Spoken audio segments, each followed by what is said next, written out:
Hi, this is David with EV World News, where we talk about electric vehicles, green energy, and the stock markets. Today, I've got some interesting stuff that just came across my desk. So, this first topic has to do with Mullen Automotive.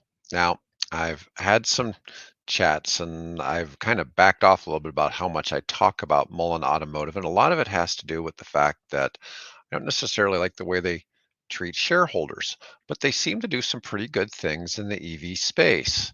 So it's some things, I guess you got to take the good with the bad. Some of this is a little bit questionable, but this is what I want to talk about here.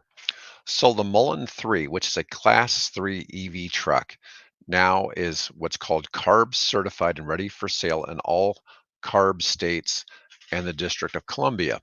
And this CARB thing doesn't mean that it has a lot of calories. It's a little different. So a Class 3 vehicle is a vehicle such as a minibus, box truck, or heavy duty pickup. It typically weighs between 10,000 and 14,000 pounds. Now, in this particular So what we got here is this Class 3 EV truck has a MSRP of $68,500. Now, what's interesting here is this truck under this California HVIP project offer. Now these are commercial trucks, mind you. This is like a box truck.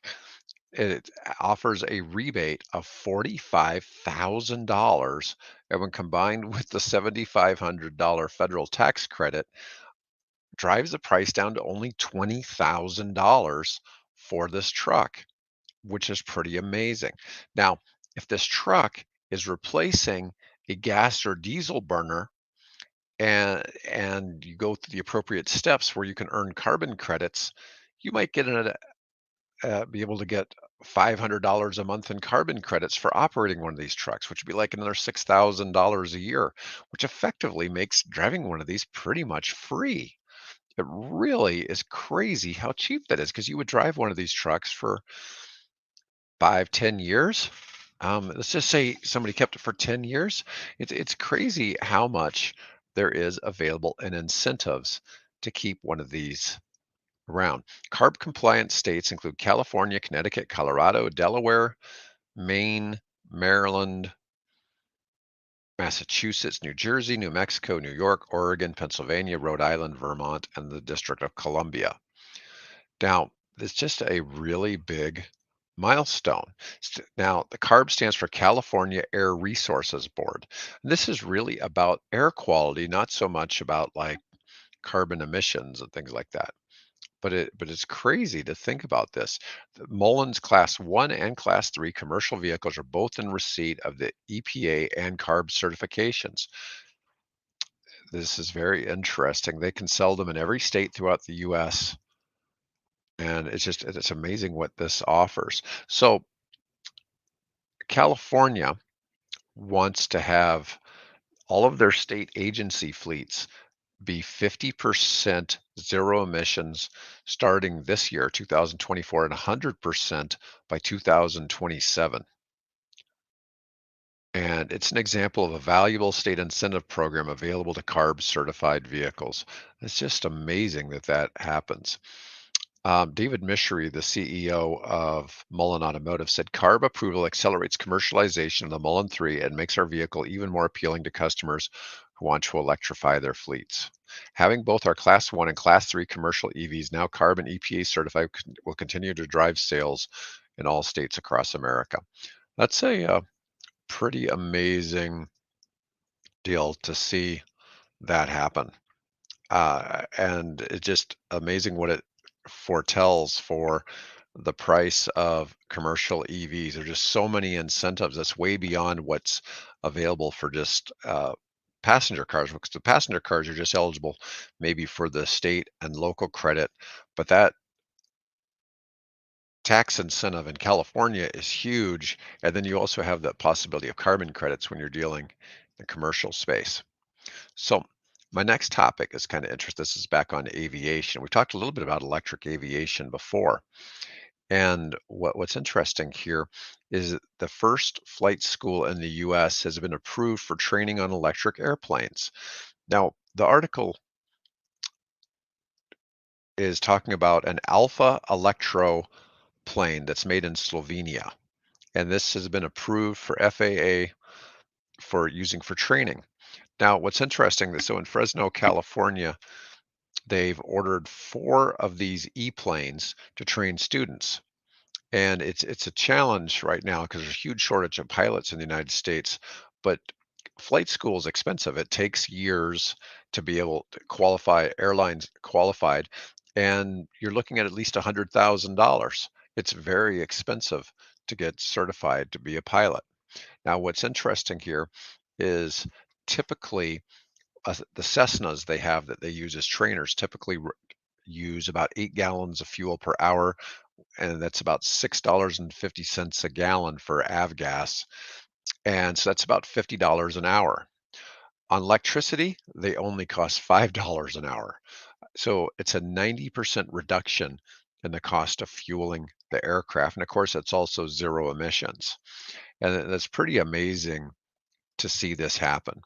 Now, even before the Alpha Electro planes arrived in 2018, they'd been trying to get permission to be able to use them to count towards pilots' hours. And so the FAA defines aircraft qualified for training as those with a reciprocating engine, something an electric plane doesn't have. So they had to do some work, and this particular school actually did data collection for them. And since electric propulsion was very new. But anyways, um, with the testing, about the best I could get was 40 minutes flying the airplane the way the manufacturers suggested I fly. He began talking to engineers to kind of optimize the airspeed so that it would extend the battery's charge more than 20 minutes. So basically, the plane it charges for $5, but only flies for about an hour. And then it is definitely one shortage of electric aircraft. They really just don't fly very far. But anyways, I thought that was a very interesting story. My next one is about a solar car that can doesn't run out of battery when the sun's out and can go up to 70 miles per hour. So, high schoolers created this solar car. This is a contest they have in Texas, of all places. So, here we see it. It looks like a one big solar panel with a human's head sticking out of it right here, going down the road in Texas. Each summer, high schools from across the country descend on Fort Worth, Texas for the Solar Car Challenge. They race hundreds of miles in solar powered electric cars that they design and build themselves. A team called the Lions from Greenville, Texas, won its division in last year's race from Fort Worth to El Paso. They spent the school year creating a car that can charge up on solar alone and is efficient and fast. They have to really keep these light to be quick, but this one could reach speeds of more than 70 miles per hour. Now, here is a link. I went to theironlions.com, and this is showing pictures from, so there's the vehicle on the back of a trailer. There it is going down the road. Looks like a little pontoon boat going down the road, but it's all solar panels. And it's let's see here. Not quite presenting what I want to present. There we go. So there's what it looks like on the top. There's driver getting in. There it is with people around it. Another photo. I mean, it's pretty nice design. There's a different version from a different year. That's one's from 2016. So they have got different ones. So apparently they won 2016, 2017, 2018. Here's 2019. And this one is 2000, shows 2021, and this one won 2023. So there's a couple of years there where they didn't win, but for the most part, this one school's been done exceptionally well with their entries for these solar challenges. They're just going down one of their versions going down the road from an older year. It's pretty interesting to see. The idea of having solar on the roof makes a lot of sense.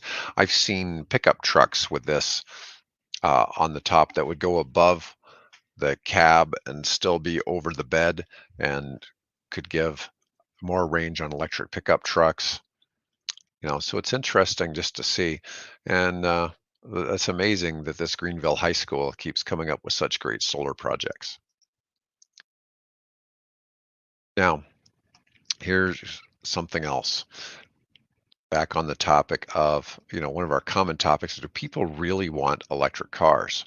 So you get people, some people want them, some don't. Despite the bad press, half of America is still considering an EV or hybrid car. They just want them to be cheaper.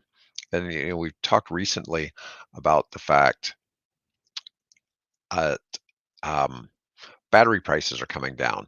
Tesla has created ways, and GM's getting in on it with the Gigapress to drive the cost of manufacturing EVs down less than gas-powered cars. So I think it's, things are just changing. EV demand is out there. It just looks differently today. Toyota tops Tesla as the most considered brand. Now, what's interesting is Toyota is definitely the leader in hybrids. They have, probably more hybrid versions available, at least for the United States, than anybody else. And they've gone really big in that area. Only 14% of those surveyed already own a plug-in or hybrid vehicle of some kind. But that's a pretty good piece. They interviewed 2,000 car consumers.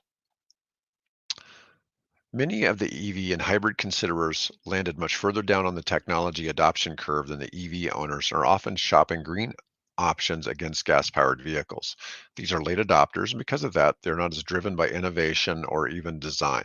They have more functional needs, and they're much more pragmatic and thinking about the total cost of ownership, both in price and in effort. Like, how do I charge? So what's that going to take? How much time is it going to take me? Toyota could win over a new wave of EV shoppers. This new wave of EV shoppers has a median budget of 50,000 compared to the average budget of 59,000 for current EV owners. And that's always a big thing is EVs have been more expensive, but they're starting to come down. But this knocked Tesla down the rankings for consideration among this group. Toyota was the most considered brand, with 47% showing a preference for the Japanese automaker compared to 41% favoring Tesla. In third place, which was Ford, which has amped up its EV offerings in the last few years. And my last topic for today is talking about the Tesla Model 3. So, an upgraded Model 3 won a winter range test in -4 degrees Fahrenheit or -20 degrees Celsius weather. So, let's see what we've got going on here.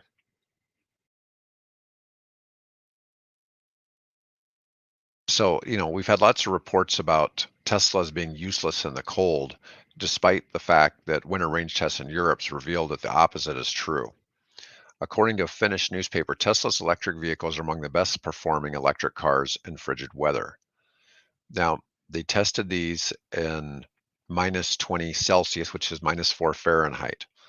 It was especially cold. They used 10 electric vehicles, an upgraded Model 3 long-range dual motor, a Volkswagen ID.7, a BMW i5, a BYD Dolphin, Hyundai Kona, and the MG4 Luxury.